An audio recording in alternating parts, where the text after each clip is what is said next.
Je ne sais pas, j'ai fait l'Estrie au complet. Je pense que la DPJ aussi voulait que j'aie une stabilité. Fait que j'ai terminé l'année scolaire chez mes grands-parents. Il y a une journée, début d'été, ma TS vient me voir. Puis ça, c'est pas une TS que j'ai eu longtemps, là. C'était vraiment plus une TS à court terme, là. Il est venu me voir, puis elle m'a annoncé que il m'a envoyé en famille d'accueil.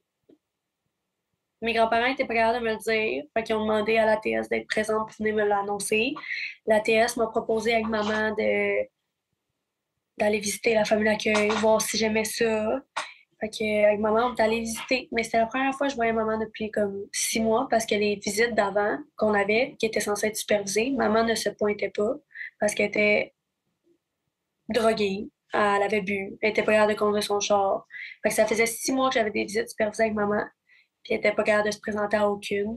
Puis les visites supervisées, en plus, c'était à 10-15 minutes de tour. Fait que la maman, elle est venue nous rejoindre. On est allé visiter la famille d'accueil qui était à peut-être 1 heure de chez mes grands-parents. Je suis arrivée là, c'était intimidant comme milieu, une maison avec des parents que tu connais pas.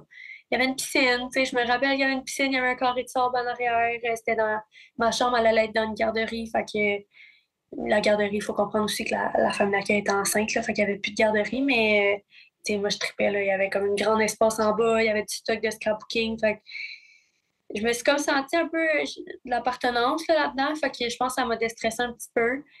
J'ai compris aussi que c'était pas un choix, c'était tu t'en vas là, puis même si t'aimes pas ça, ça va être ça. Fait que 2-3 semaines après, on me déménage là-bas. Je vais habiter là-bas.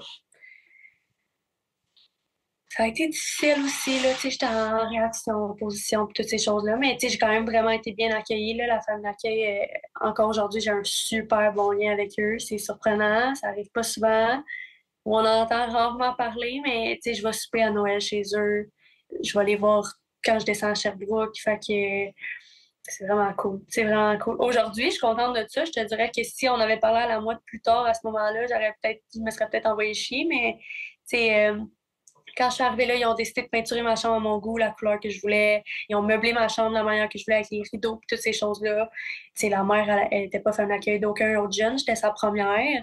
Puis elle était enceinte de son premier petit gars. Fait que, encore là, je pense que je me suis sentie aussi dans une ambiance familiale. Ça m'a fait du bien, ça m'a apaisé, mais j'étais en réaction puis je voulais rien savoir d'être là. Fait que l'auto-sabotage, plus, là. Des réactions, je frappais les portes, je criais. À ce moment-là, j'avais des problèmes de cauchemar la nuit. Fait que souvent, ça arrivait que je me faisais pipi dessus. Fait qu'on avait comme une machine, genre de qui bip bip là, la nuit. Puis tellement je voulais la faire chier, mais je me levais pas la nuit pour qu'elle descende en bas, qu'elle me chicane parce que je savais qu'elle était enceinte puis qu'elle allait pogner une heure à descendre avec sa bédaine puis tout. Fait que tu sais, plein de petites affaires de même que j'étais comme